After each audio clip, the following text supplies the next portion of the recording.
மிக வருத்தத்தோடு நான் சொல்றேன் நான். இன்னைக்கு அரசியல் களம் அப்படிங்கிறது பாத்தீங்கன்னா, இந்த நாகரிக தன்மையெல்லாம் இழந்து போய் இன்னைக்கு பேச ஆரம்பிச்சுட்டாரு.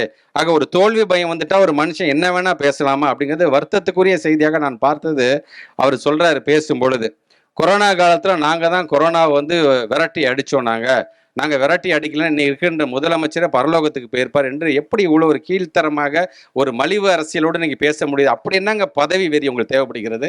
இன்னைக்கு நாங்க இவ்வளவு மக்கள் எங்களை நம்பி ஓட்டு போட்டதான் இவ்வளவு திட்டங்கள் நாங்க கொண்டு வந்திருக்கோம். அடிக்கடிக்கு சொல்றோம். இன்னைக்கு ஒரு அமைச்சராக நான் இருக்கிறேன், முதலமைச்சராக எங்களுடைய முத்துவேல் கருணாநிதி ஸ்டாலின் இருக்கிறார் என்று சொன்னா நிர்வாகம் சார் நாங்க ஏதாவது தவறு செஞ்சிருக்கிறோமா?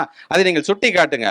அதுதான் ஒரு எதிர்க்கட்சி தலைவருக்கான ஒரு அழகு. அதை விட்டுட்டு நீ பரலோகம் போயிடுவான், அவன் பரலோகம் போயிடுவான். கிட்டத்தட்ட இப்ப துணை முதலமைச்சரை இழுத்துக்கிட்டார். இவரெல்லாம் முன்னாடியே பாலிடால் கொடுத்துட்டு பரலோகம் போயிருந்தா நானாச்சும் நிம்மதியா இருந்திருப்பேன் என்று அப்படி என்ன உங்களுக்கு வைத்தறிச்சல்? அப்படி என்ன பதவி வெறி போட்டு உங்களை பாடா படுத்துகிறது?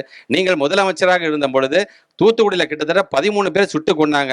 அதை பத்தி கூட தெரியாம ஆமா நான் டிவியில பார்த்துதான் கித்தனைக்கும் பாத்தீங்கன்னா போலீஸே பாத்தீங்கன்னா உங்க கண்ட்ரோல் தான் இருக்குது. ஆனா நீங்க என்ன சொன்னீங்க? ரொம்ப சாதாரணம். ஆமாமா நான் கூட டிவியை பார்த்து தான் நான் தெரிஞ்சுக்கிட்டேன். நீட்டில் அனிதாவிலேருந்து பல பேரை நம்ம இழந்திருக்கோம். நாங்களும் வாக்குறுதி கொடுத்தோம். எங்களுடைய காங்கிரஸ் பெரிய இயக்கம் அங்கே சென்ட்ரலில் வந்துருந்துச்சுன்னா ராகுல் காந்தி ஐயாவே சொன்னார், நாங்கள் வந்தோம் என்று சொன்னால் முதல்ல இந்த நீட்டை தான் நாங்கள் ஒழித்து அளிப்போம்னு சொன்னாங்க. நாங்கள் வரவில்லை. ஆனால் இன்னைக்கு நீங்கள் அவங்களோட நீங்கள் இன்னைக்கு கூட்டணியில் இருந்துகிட்டு இருக்கிறீங்க. நீங்கள் எடுத்து சொல்லலாமே, ஐயா எங்கள் இதில் நீட்டு வேணாயா, மோடி அவர்களே நீங்கள் தமிழ்நாட்டுக்கு வரும்போது தயவு செஞ்சு மும்மொழி கொள்கையை பற்றி பேசவே பேசாதீங்க, இது இங்கே ஒத்துக்கவே முடியாதீங்க. ஏன்னா எங்களோட அண்ணா இருமொழி கொள்கை தான் கொண்டு வந்தார், அண்ணா பேரில் நாங்கள் கட்சி வச்சிருக்கோம், என்னைக்காச்சும் வாயை திறந்து பேசியிருக்க முடியுதா? உங்களுடைய வீராப்பெல்லாம் உங்களுடைய வெறுப்பெல்லாம் அங்க காட்டாம இங்க இருக்கக்கூடிய முதலமைச்சர் மீது இப்படி ஒரு மலிவான அரசியலை செஞ்சுட்டு இருக்கிறீங்க. உங்க கிளையே நீங்க பல வேட்பாளர்கள் நீங்க ஓட்டு கேட்டு இருக்காங்க. மக்கள் அனைத்தையும் பார்த்து கொண்டுதான் இருக்கின்றார்கள். இதற்கான தக்க பதிலடி வருகின்ற 23ஆம் தேதி நடைபெறுகின்ற தேர்தலில் எங்களுடைய மக்கள் எல்லாம், திருவெரும்பூர் தொகுதி மக்கள் எல்லாம் உதயசூரன் சின்னத்திலே வாக்களித்து உங்களுடைய முகத்துல கரிய பூசுவாங்க. அந்த நாள் காத்து கொண்டிருக்கின்றது.